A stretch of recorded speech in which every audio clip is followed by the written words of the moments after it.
जो सुना, यहाँ तक है, यहाँ बहुत से लोग बैठे होंगे और मैंने तो बहुत संतों को सुना।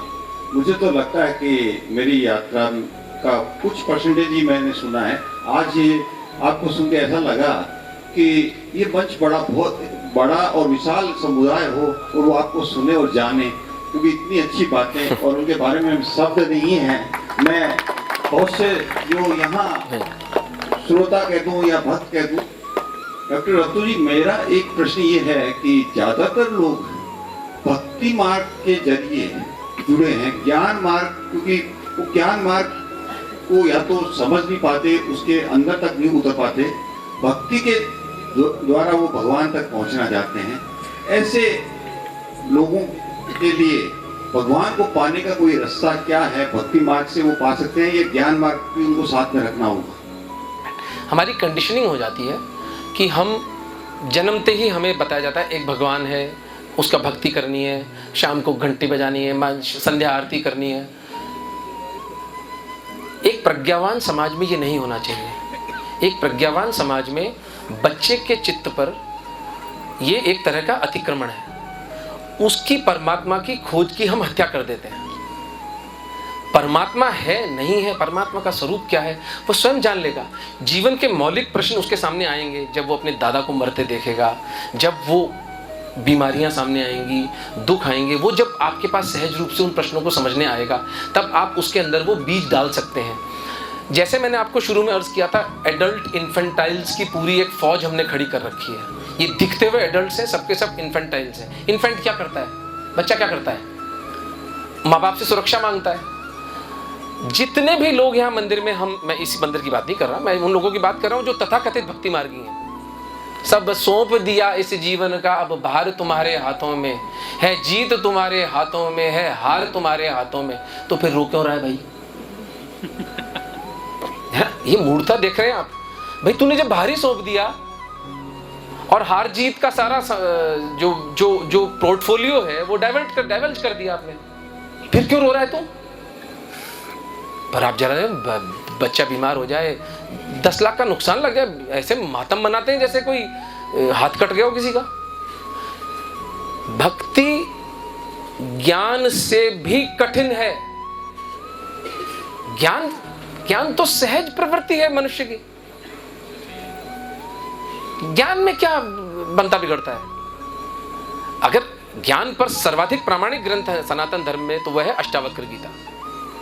महर्षि अष्टावक्र हुए थे, बड़े प्यारा उनका प्रसंग है, कभी बात चली तो उनके जीवन के बारे में बताऊंगा। लेकिन जनक जब अष्टावक्र गीता में अष्टावक्र से पूछते हैं, कथम ज्ञानम कथम मुक्तिम भव एतद मम ब्रूहि प्रभो।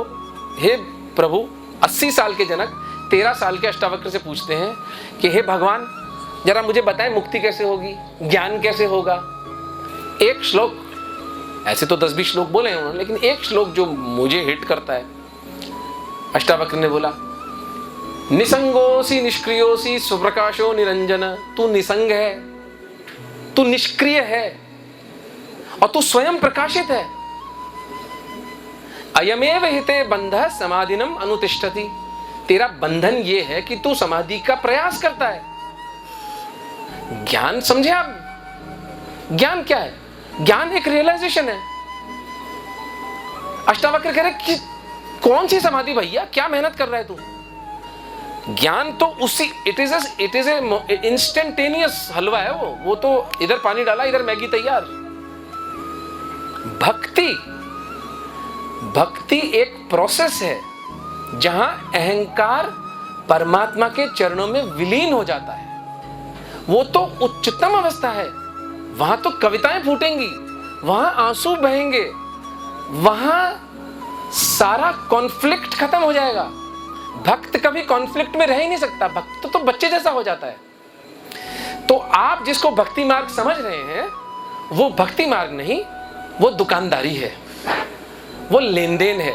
मेरे बच्चे को पास करा दे, मैं 11,000 का प्रसाद चढ़ा दूंगा, या मैं इतने सोमवार का व्रत कर लूंगा। ये बचपना, ये इन्फेंटाइलिज्म हम परमात्मा के साथ कर रहे हैं। क्यों?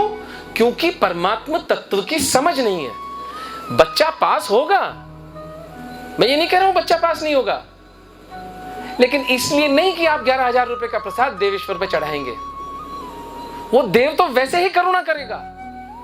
कौन चला रहा है आपके हार्ट को? अभी आप चला रहे हैं? कौन ले रहा है श्वास? कौन पूछ रहा है प्रश्न? कौन दे रहा है उत्तर? सब वही कर रहा है ना। तो फिर बात को घटिया क्यों किया जाए ये कहकर कि मैं तेरे लिए ये कर दूंगा, तू मेरे लिए ये कर देना। ये भाषा ही क्यों प्रयोग में ली जाए? तुभ्यम वस्तु गोविंदम तुभ्यम समर्पये, तेरा ही सब कुछ संसार, तेरी वस्तुएं गोविंद तुझे ही समर्पित हैं। तू जाने भैया, तेरा काम जाने। तेरे बच्चे हैं, ये तेरा संसार है। इवन दुर्गा सप्तशती में बड़ा सुंदर श्लोक आता है, मत्समः पातकी नास्ति, मेरे जैसा कोई पापी नहीं है। पापाग्नि तत्समान नहीं, तेरे समान पाप को जलाने वाली कोई अग्नि नहीं है। एवं ज्ञात्वा महादेवी यथा योग्यम तथा कुरु, इस सत्य को जानते हुए हे देवी जो तुझे सही लगे वो कर। ये भक्त की दशा है। भक्त की दशा नाक रगड़ने की दशा नहीं है। भक्त की दशा बहुत पवित्र दशा है, उस तक की यात्रा करनी होती है।